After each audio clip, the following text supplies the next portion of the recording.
Timor Leste.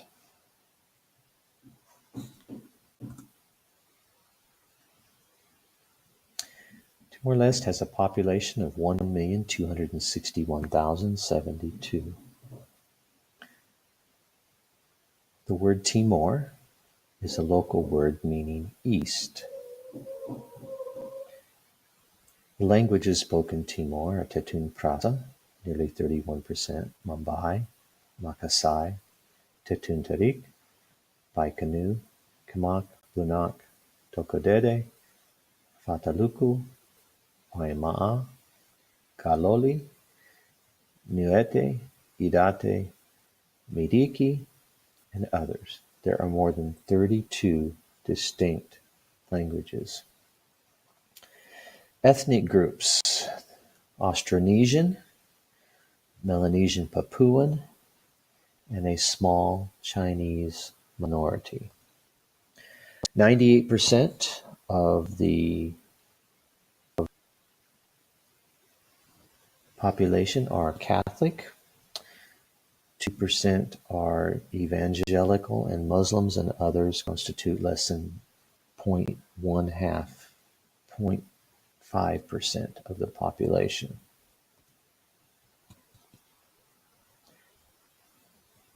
Disraeli was the only Jewish Prime Minister of England. And he made the statement,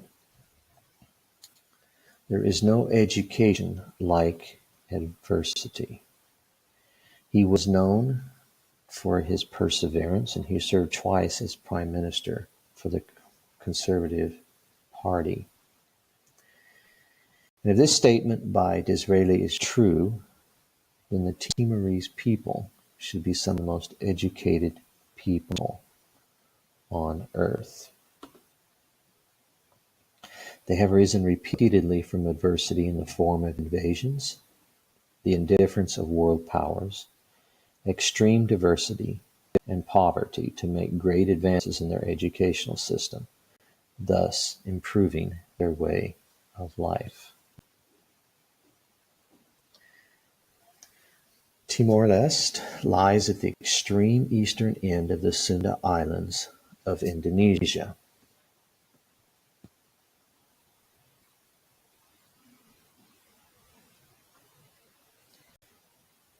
It was colonized by the Portuguese in 1498. Portugal, though, largely neglected the colony, using it mainly as a place to exile those who the government in Lisbon saw as problems. These included political prisoners as well as ordinary criminals. The western half of the island and the rest of the islands in the archipelago were colonized by the Dutch more than 200 years later. Since the Portuguese used the island primarily as a penal colony and depository for undesirables, it went against common sense to educate the general public, although there were some more affluent families who educated their children abroad.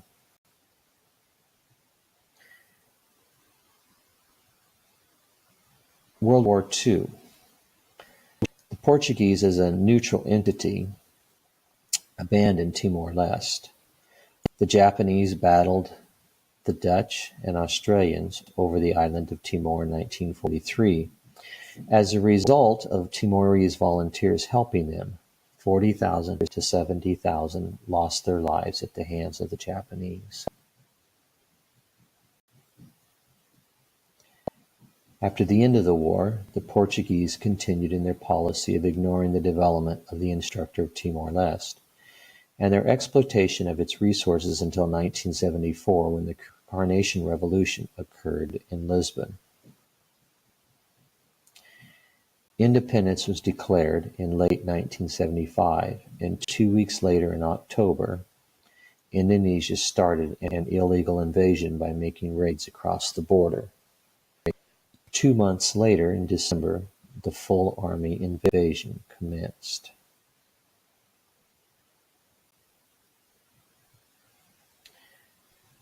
World powers stood by and looked the other way as events unfolded.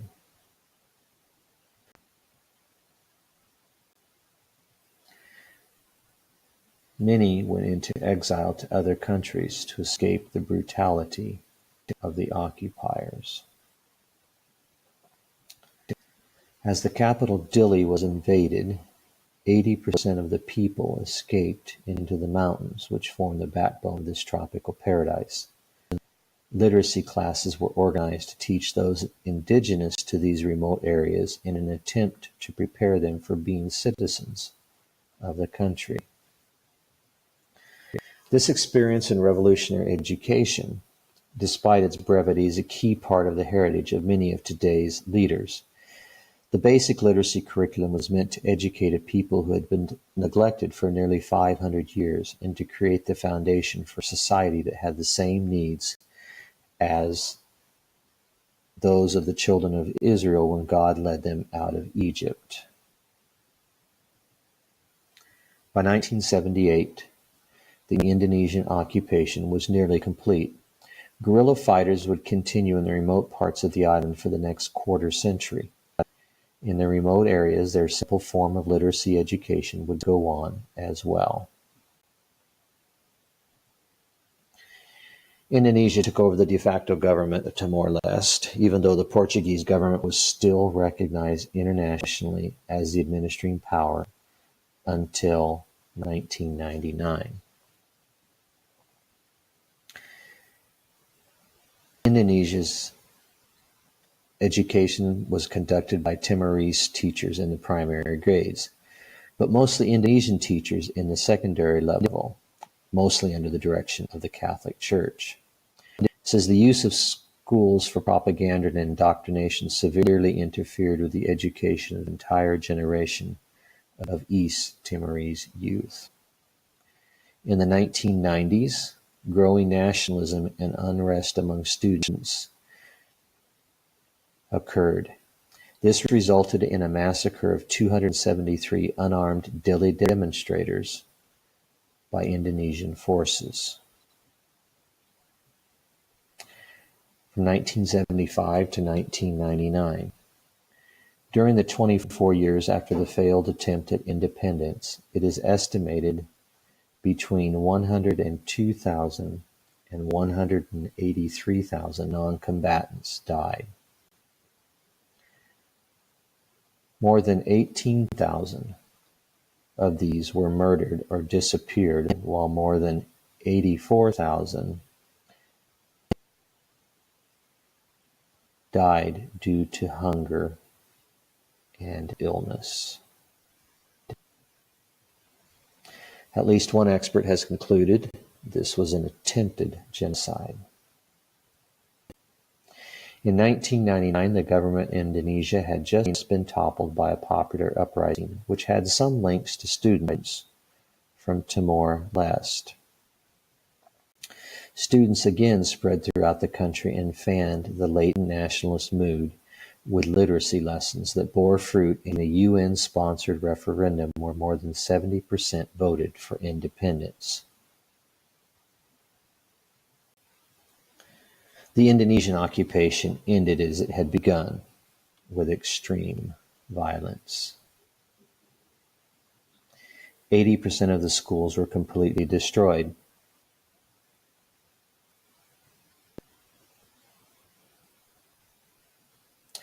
All of the international teachers left. This spelled the end of the Indonesian school system. To help with the transition to independence, the United Nations sent peacekeepers and others. They would remain until 2002. They left a legacy of 700 primary schools and 100 junior secondary schools. The country continued its efforts towards establishing a new society. In 2005, the government of Timor Leste abolished compulsory religious education in secondary schools, which brought about protests amongst the people. This protest triggered political demonstrations, which required a foreign peacekeeping force from Australia to restore the peace. In the meantime, more than 150,000 people were displaced.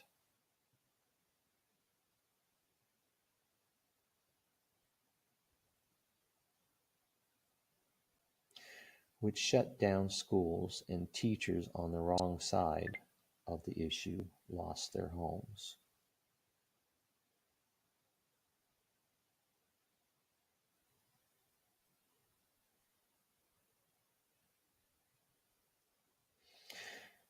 Schools closed. Education was again sidetracked while things were stabilizing.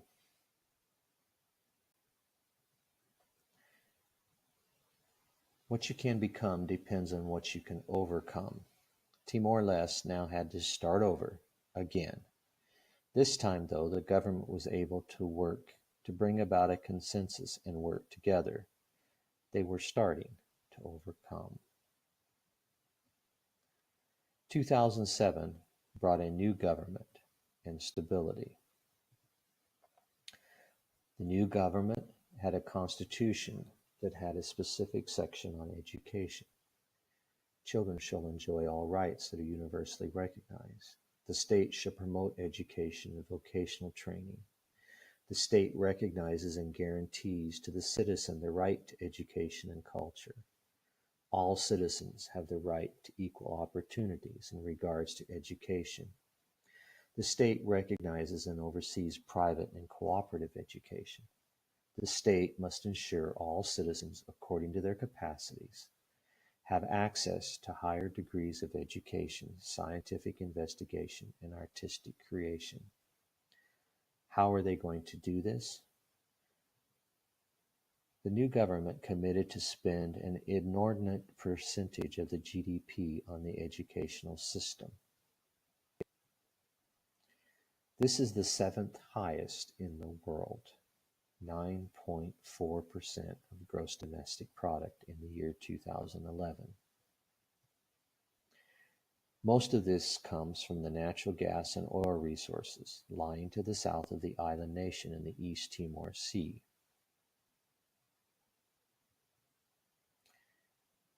The structure of East Timor's education system is 2 years of preschool, not compulsory, education, 9 years of compulsory and free basic education, 3 years of secondary education or technical and vocational, and 1 to 4 years of university. Masters and doctorates are available through international cooperation with other countries such as Indonesia, Portugal, and Brazil. Challenges. First of all, the languages. They have overcome this problem by having 2 official languages, Tetum and Portuguese. Indonesian and English are working languages. A recent policy change allows all of the preschool education to be done in the local language to preserve it, but then students are progressively transitioned from Tetum to Portuguese over the course of grades 1, 2, and 3, until all education is done in Portuguese from 4th grade on. Poverty is another issue. The national rate is 68%, higher in some areas which are more remote, and lower in this area of Dili, which is the capital. This high poverty rate affects the attendance of children in school. It is a challenging problem for the government, even though the Constitution guarantees 9 years of free education. Poverty also prevents many families from being able to do without the labor children can provide, so attendance can be non-existent or sporadic at best. The rugged nature of the geography of Timor-Leste isolates many communities and increases the costs of maintaining, staffing, and operating schools. Recurrent retention. It requires an average of 11.2 years for most students to complete the first 6 years of the 9 years of free education. 11.2 years. This affects the dropout rate. This is higher than average dropout rates, especially in grades 4, 5, and 7.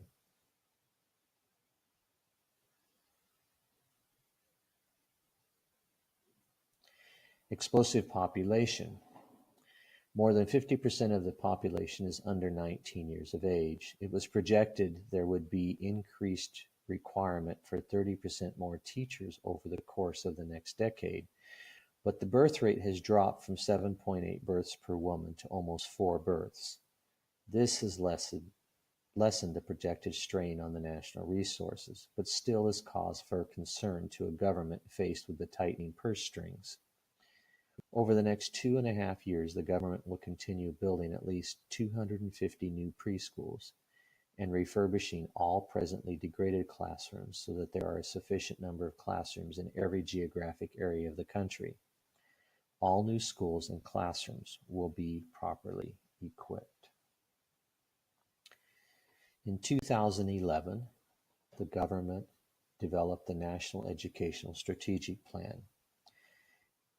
It covers the years 2011 to 2030 for the overhaul of the entire education program in Timor Leste.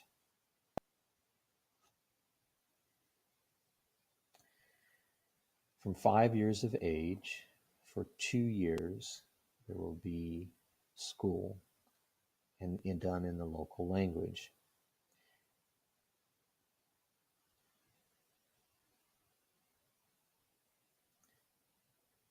Grades 1 through 6 curriculum focused on relevant knowledge and skills.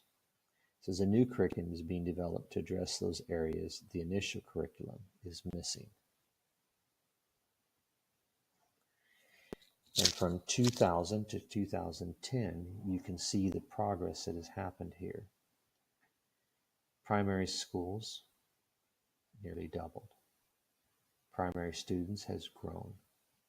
The number of primary school teachers has doubled. Pre-secondary schools has 2.5 times as many. Pre-secondary students nearly tripled. And pre-secondary teachers has increased nearly 40-fold.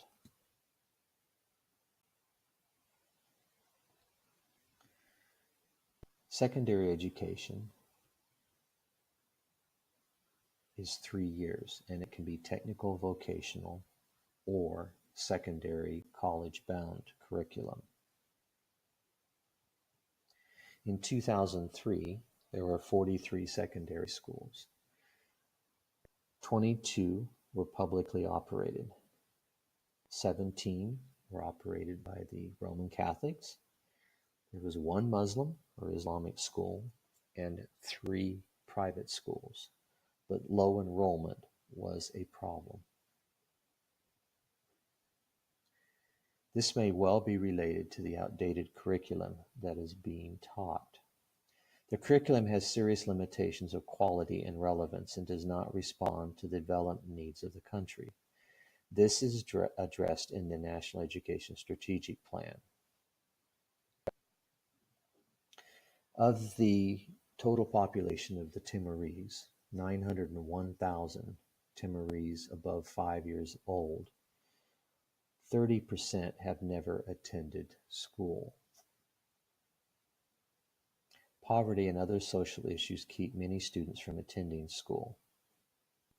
According to the 2010 census of the population above 15 years old, only 56.1% know how to speak, read, and write in Tatum, the national language, and 25% know how to speak, read, and write in Portuguese, the second official language. Recurrent education has a role to play in creating the human resource base necessary for achieving national goals of peace, sustainable poverty reduction, economic growth, and social equality. Functional literacy bridges the gap in adult education for access to basic and secondary education for adults.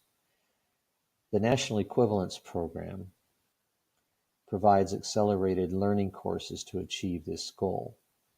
The first level of equivalence reduces the time necessary to accomplish the 6 years of the first and second cycles of basic education down to 3 years. The second level reduces the 3 years for achieving the third cycle down to 2 years. Graduates of the second level will achieve equivalency to the formal basic education system qualifications. This has been started by Cuban technical advisors and graduated 12,000 adults in 2008. There were 17 higher education institutions in 2003 with 13,000 students. By 2007, there were 14 with 17,000 students attending. Some of them, these education institutions, had been deemed to be unacceptable and had been closed. The framework is in place for a single public national higher education system. The rest of them are private. The new National Education Strategic Plan has a framework for quality assurance since the current curriculums are of low quality and are not coordinated to meet the development needs of Timor Leste. Quality assurance programs will monitor the curriculum, staffing, infrastructure, and such to ensure the higher education system is of a high standard. Teacher education. Historically, few of the teachers are qualified by the basic education requirement of a BA minimum degree or a secondary level requirement of a Master's of the Arts degree. So the National Education Strategic Plan has provisions to improve training opportunities, bringing this into line with policy. The National Training Commitment. By the end of 2015, 50% of all school graduates who do not enter work or continue with education after completing school will be offered a funded, accredited training program. There are problems. Poor general management capacity. There just are not enough qualified managers. Staff administrative capacity. There are not enough administrators, a need for quality administrators. Poor teacher management. There are weak or no systems for human resources management, meaning salaries, for example, are not always commensurate with responsibility and experience. There is inadequate control of absenteeism and little management of performance. Poor human resources management planning. There is poor work discipline, idle personnel, and high absenteeism. There's a high dependency on international staff who often act in capacity substitution rather than capacity building roles. The mandate of these staff to assist capacity building is often unclear, and many of these advisors are unsuited to this task. There is inadequate management information systems. Information is still not available on time or fully accurate due to logistical issues. There are very few computers in the ministry, and there is no IT infrastructure or IT support services readily available. Administration, budgeting, and finance. Plans implemented are not done so correctly or consistently. Then there's the problem of non-governmental organizations. There is little or no coordination of the work performed by the more than 25 national and international non-government organizations, many of whom are involved in school-based activities without the knowledge or authorization of the Ministry of Education. This is a general summary of the situation. What conclusions can we draw? Timor-Leste has suffered, it is true. As the first new country of the 21st century, it has had more attention than other countries who also have their stories of woe. Their physical and human infrastructure have been repeatedly decimated, but they carry on. This is a problem which has developed over the course of 500 plus years of colonialism. These problems will not be corrected in the 17 to 18 years Timor Leste has had since independence. They currently have the funding and donor support to invest a large portion of their economy in education. They need to do so since the projected income from their natural gas and oil will cease in 2020, and revenue from the petroleum fund investments will trail off over the following decade without new discoveries. Donor assistance will also drop off, as it does historically with protracted need programs. Timor-Leste needs time to grow and mature its education system. The National Education Strategic Plan provides the framework if the people have the political will. My opinion. God directed Moses to lead the Israelites, who had been slaves for nearly 200 years, into the wilderness, where they ended up wandering for 40 years before they matured into a nation.